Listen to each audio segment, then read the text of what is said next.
आज मैं ममता दीदी ने कल अखबार में बयान दी, मोदी सरकार और मजबूत होगा। यह सब कांग्रेस पार्टी के चलते होगा। ये क्या मतलब हुआ? कांग्रेस पार्टी के चलते मोदी सरकार और मजबूत होगा।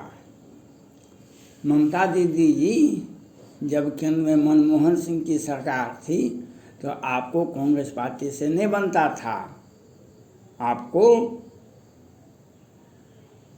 तत्कालीन प्रधानमंत्री, कांग्रेस अध्यक्ष और तत्कालीन केंद्र सरकार से आपको खूब अधिक वैमनस्य था। आपका विचार कहीं भी नहीं था सकारात्मक। और आज तो आप आज ऐसा क्यों बोलते हैं? कांग्रेस पार्टी से आशा रखते हैं इसलिए। भारत में तो अनेक राज्य हैं, भारत में अनेक राज्य हैं, लेकिन कुछ राज्य जैसे बिहार, पश्चिम बंगाल, महाराष्ट्र, इन तीनों राज्यों के मुख्यमंत्री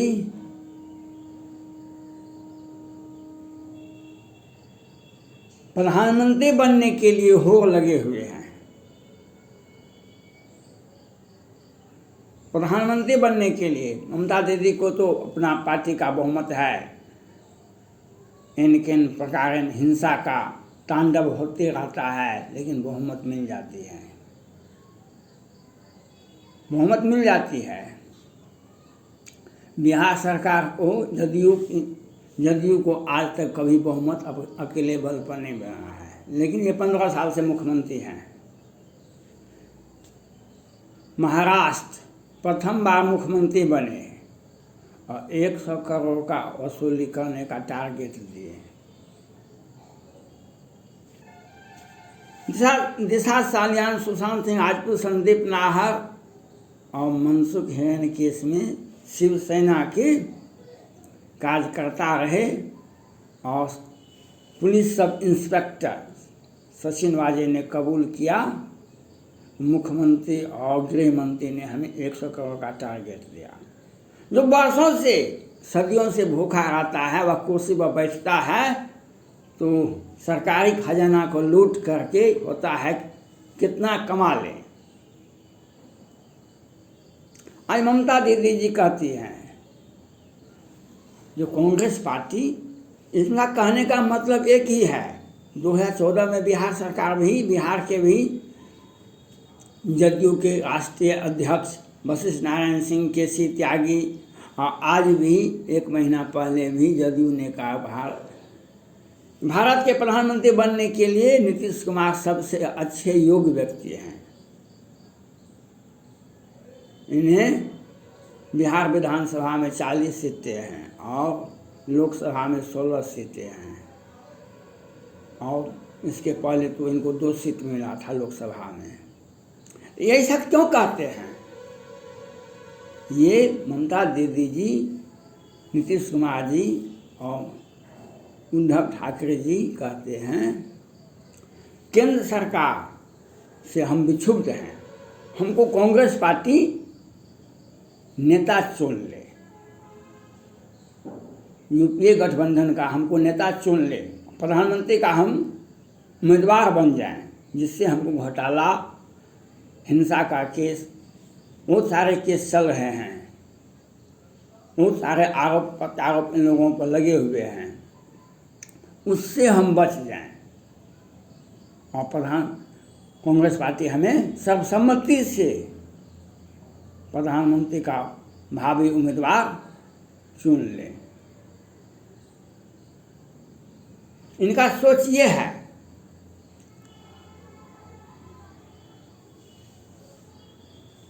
घर में अन्न का दाना नहीं, अम्मा गई है भुलाने। घर में अन्न का दाना नहीं है, अम्मा गई है भुलाने। बिहार में तो इनको 2 सीट कभी 16 सीट मिलता है, उनको 20 सीटें 22 सीटें मिलता है लोकसभा का ममता दीदी को, और चले हैं प्रधानमंत्री बनने का सपना देखते हैं। और उद्धव ठाकरे जी वे कभी शरद पवार जी को, कभी सोनिया गांधी जी को, कभी अपने, ये सब जो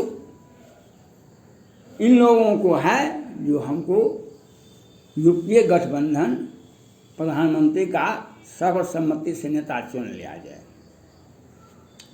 मैं सोनिया गांधी जी से ये अपील करना चाहता हूँ, कुछ दिन जब आप बना देते हैं किसी को महासचिव, तो वे भी कहते हैं कि नेतृत्व परिवर्तन होना चाहिए कांग्रेस पार्टी में। राहुल गांधी को हटा देना चाहिए, सोनिया गांधी को हटा देना चाहिए, हमको बना दीजिए। और ये नेता लोग, ये मुख्यमंत्री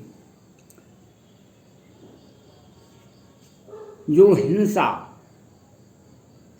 जब यूपीए की गठबंधन थी केंद्र में, उस वक्त भी ममता दीदी जी मुख्यमंत्री थे, उस वक्त भी हिंसा करवाती थी।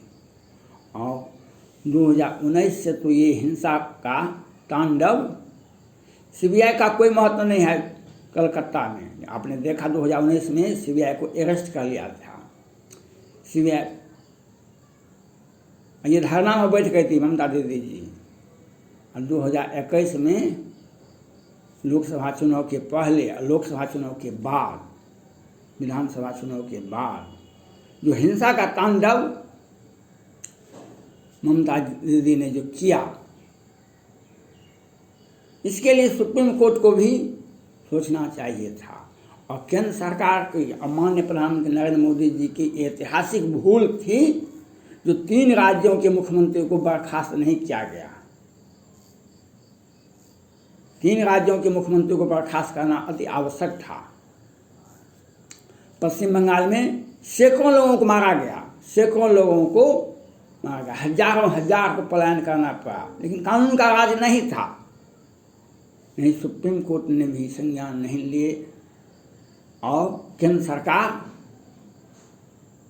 अपना राजनीतिक उल्लू सीधा करने में लगे रहे, जिससे इनका छवि खराब हुआ। ये ऐतिहासिक भूल हुई। आपको मालूम होना चाहिए, इंदिरा गांधी का दौर,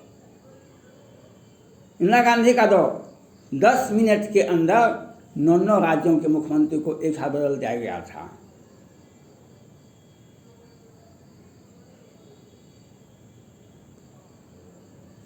आज जो जम्मू कश्मीर में जंगल में 10 दिनों से 20 दिन से अधिक हो गए हैं, लेकिन सेना को सफलता नहीं मिली और हमारे 10-10 जवान शहीद हो गए। गृह मंत्री वहाँ जाते हैं और जायजा भी लेते हैं, लेकिन किस तरह से कार्रवाई करते हैं ये पता ही नहीं चलता है। ये ढुलमुल नीति आपको नहीं अपनानी चाहिए। केंद्र सरकार को ठोस नीति अपनानी चाहिए। ममता दीदी जी सपना देख रही है, हमको कांग्रेस पार्टी नेता चुन ले, हम प्रधानमंत्री का उम्मीदवार, और वे बोलती भी है मीडिया में, हम मोदी को टक्कर दे सकते हैं। बिहार के मुख्यमंत्री भी कहते हैं माननीय प्रधानमंत्री नरेंद्र मोदी जी से बेहतर उम्मीदवार हम हैं, नीतीश कुमार जी हैं। ये 14 से ही कहते आ रहे हैं। आज तो सर्वसम्मति से बिहार सरकार ने, बिहार के जदयू ने प्रधानमंत्री के इन्हीं के नेतृत्व में चुनाव लगा जाएगा 2024 का। ये सपना क्यों देखते हैं? ये सपना देखते हैं दिन के उजाले में ही, यहीं से कहीं से कुछ लेना देना नहीं है। केंद्र सरकार ने प्रधानमंत्री बनने के लिए, भारत का प्रधानमंत्री बनने के लिए सभी राज्यों से बहुमत, किसी राज्य में जैसे बिहार में 40 लोकसभा का सीट है, 21 सीटें जितना होगा, उत्तर प्रदेश में 80 सीटें हैं, 41 सीटें जितना होगा। इनका तो ममता दीदी को पश्चिम बंगाल के बाहर एक भी सांसद जीतते हैं, एक भी विधायक नहीं जीतते हैं। बिहार के मुख्यमंत्री जी को कोई जानता भी नहीं है। बिहार के बाद झारखंड गए थे चुनाव लड़ने के लिए विधानसभा का, इनको एक भी सीट नहीं मिला, विधानसभा का सीट नहीं मिला।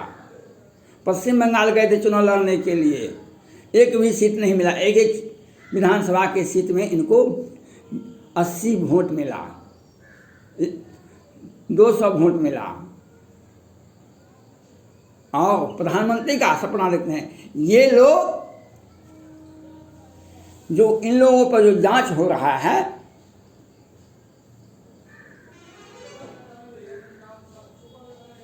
घोटालों का, कानून व्यवस्था का, उससे बचने के लिए ये प्रधानमंत्री का उम्मीदवार बनते हैं। ममता दीदी जी भी यही करती है, बिहार सरकार भी, नीतीश कुमार जी भी यही करते हैं, उद्धव ठाकरे जी भी यही करते हैं। और केंद्र सरकार का, माननीय प्रधानमंत्री नरेंद्र मोदी जी का ये ऐतिहासिक भूल है जब 2019 में आपने ममता दीदी जी पर कार्रवाई नहीं की, आपने बिहार सरकार पर कार्रवाई नहीं की। 2021 में बालिका गृहकांड 2019 में हुआ था बिहार में, सुप्रीम कोर्ट ने संज्ञान लिया। बिहार के मीडिया में कहीं भी नहीं छपता। एक देखिए साजिश कितना है, बिहार के मीडिया में कहीं भी नहीं छपता है। बिहार सरकार उस संस्था को प्रत्येक वर्ष भौतिक सत्यापन करती है और करोड़ करोड़ का आवंटन देती है। और सुप्रीम कोर्ट को कैसे पता चल जाता है? उस संस्था में 11 बच्ची की हत्या होती है, 34 के साथ बलात्कार होता है। बिहार सरकार कानून व्यवस्था की उचित नीति चल रही है, ऑलराउंड डेवलपमेंट, भारत का विकास से अधिक बिहार का विकास होता है। 2021 में 29 मार्च को देखा, सैनिक जवान था, 5 सदस्यों की हत्या कर दी जाती है। दिन को जाने 12 बजे से 3 बजे। बिहार में कानून व्यवस्था की स्थिति देखिए। बिहार सरकार ने लूट, अपना खजाना भरने के लिए बिहार में बालू पर प्रतिबंध लगा दिया, शराब पर सख्त प्रतिबंध है। लेकिन लोअर कोर्ट ने 10-20 को फांसी की सजा दे दिया, 10-20-25 को आजीवन कारावास दे दिया। और हजार करोड़ का शराब बिकता है और बड़े बड़े लोगों को बिना पूंजी का करोड़पति बन जाते हैं। और गरीब बेबस लाचार व्यक्ति को जेल की हवा खानी पड़ती है, उनका संपत्ति जब्त होता है। बिहार सरकार का ये साजिश है। और लेकिन केंद्र सरकार भी चुप। आपने कानून कैसे बनाया बिहार सरकार ने शराब पर? क्यों नहीं सुप्रीम कोर्ट देखा? और ये इसलिए कानून से बचने के लिए हजार करोड़, लाखों करोड़ का राजस्व घाटा हुआ। और शराब सब जगह मिलता है। थाना देखिए, कोई भी जिला का कोर्ट देखिए, शराब का केस कितना है। लेकिन केंद्र सरकार कुछ कर नहीं रही है। और इसलिए कानून के फंदा से बचने के लिए ये प्रधानमंत्री का उम्मीदवार बनते हैं। मैं सोनिया गांधी जी से ये अपील करना चाहता हूँ, आप सख्त रूप होकर के कानून का साथ देना चाहिए। विरोधी का मतलब यह नहीं है, आप सहयोगात्मक, नीतिगत सहयोगात्मक कीजिए। और जो आपके सरकार का नहीं हुआ, मोदी सरकार का भी नहीं होगा, लेकिन स्वस्थ प्रजातंत्र बनाए रखने के लिए आपका सहयोग होना चाहिए। और ये जो राजनीतिक छोटे छोटे लोग हैं, इनको सबक सिखाना चाहिए। धन्यवाद।